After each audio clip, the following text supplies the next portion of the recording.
கீழே வந்துட்டா. தன்யவாத். நீ பாவனை தூக்கிட்டு திட்டுதுடா. பில்குல் நஹி. அவனை பித்து ஒளின்னு திட்டுதுடா. ஏதோ பாம்பு தூக்கிட்டு ரொம்ப ஓராதான் பேசுற.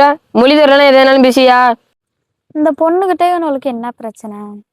மொழி தெரியாத பொண்ணுகிட்ட என்னடா பிரச்சனை? கீழே விழுந்துட்டு இருந்த பாம்புன்னு தூக்கி விட்டா ஓரா பேசியிருந்த. क्या हुआ? आपने क्या कहा? वो नीचे गिर गया, उन्होंने मदद की, उसने धन्यवाद कहा। दिखाई तुम जाओ। बहुत धन्यवाद, मैं जा रही हूँ।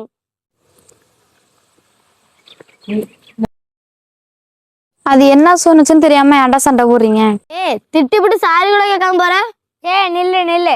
அது உங்களுக்கு தேங்க்ஸ் தான்டா சொல்லியிருக்கு. ஒரு மொழி தெரியாதனால தேவையில்லாம போய் பிரச்சனை பண்ணிருக்கீங்க. அட போங்கடா. அதுக்காக ஹிந்தி கற்றுக்க சொல்றியா? ஹிந்தி கற்றுக்கிட்டா தமிழ் அழிஞ்சிரும். வந்த லூசாடா, நீ புதுசா ஒரு மொழி கத்துக்கிறதுனால நம்ம மொழி ஒன்றும் அழிஞ்சு போகாது. அறிவு தான் வளரும், அதை முதல்ல புரிஞ்சுக்கங்க. எனக்கும் தான் ஹிந்தி தெரியும், அதனால தமிழ் மறந்தா போயிட்டு இல்ல தமிழ் அழிஞ்சுதான் போயிட்டா? அட நம்ம தாண்டா புரிஞ்சுக்கல. 10வது படிச்சுட்டு 12வது போனா 10வது படிச்சு இல்லைன்னா போது நம்ம இவ்வளவு நாள் முட்டாள தாண்டா இருந்துக்கும். இவ்வளவு நான் இனிமேலாவது திருந்துவோம். சி ஆமாந்த